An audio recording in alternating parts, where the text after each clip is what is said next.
సృష్టికర్తను వదిలి ఏ సృష్టిలో దాగుంటావు? జీవాధిపతిని విడచి ఏ జీవముతో బ్రతుకుతావు? దేవునికి దూరమైతే నీవు శవానివి, తిరుగుతున్న శ్మశానివి.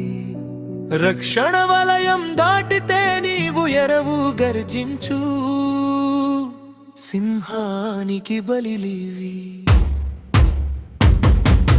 సృష్టికర్తను వదిలి ఏ సృష్టిలో దాగుంటావు? జీవాధిపతిని విడచి ఏ జీవముతో బ్రతుకుతావు? దేవునికి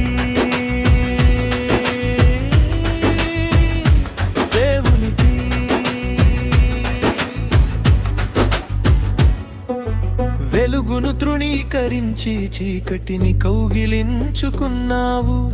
అపవాది ఉచ్చులో నిన్ను నీవే అప్పగించుకున్నావు. వాక్యం లేని బ్రతుకు, చుక్కాని లేని నావ, ప్రార్థన లేని ఆత్మ పేడ కుప్పపై ఉన్న దీపం.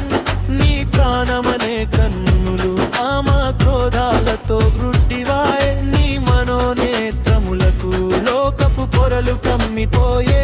శోధనలా సునామీ వస్తే నీకు అడ్డుకట్ట ఏది? మృత్యువు కరాళ నృత్యం చేస్తే నీకు దిక్కు ఎవరు? దేవుని కృప నీపై లేకపోతే నీ ఊపిరి కూడా నీపై తిరుగుబాటు చేస్తుంది.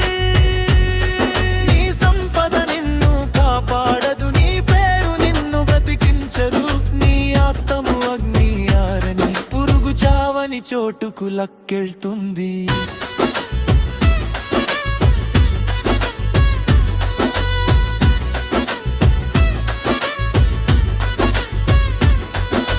దేవుని చేతిలో పడుట మిగుల భయంకరము. ఆయన కోపాగ్ని ముందు నీవు గడ్డి పరకవు సుమా. ఇంకా ఎన్నాళ్ళు ఈ మత్తు, ఇంకా ఎన్నాళ్ళు ఈ మొండితనం? హృదయ కాఠిన్యము వీడుము, సిలువ చెంతకు పరుగిడుము. నీ ఆత్మీయ కన్నులు విప్పబడాలి, నీ పాపపు కోటలు కూలాలి. దేవుడు లేని జీవితం నరకానికి నాంది అని గ్రహించు.